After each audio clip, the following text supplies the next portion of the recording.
Welcome back. Tonight, I'm going to be obsessed with California's self-obsession. What do you do if you're the biggest kid on the block and nobody cares?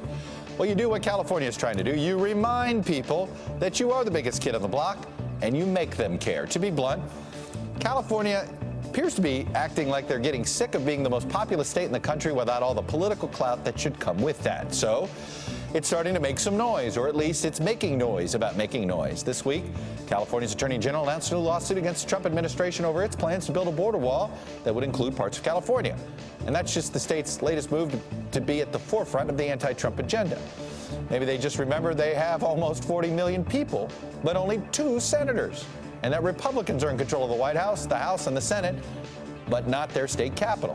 Whatever the reason, the California legislature appears to be trying to push back a bit. This weekend, lawmakers there sent a bill to Governor Jerry Brown to make California a, quote, sanctuary state and expand protections to undocumented immigrants.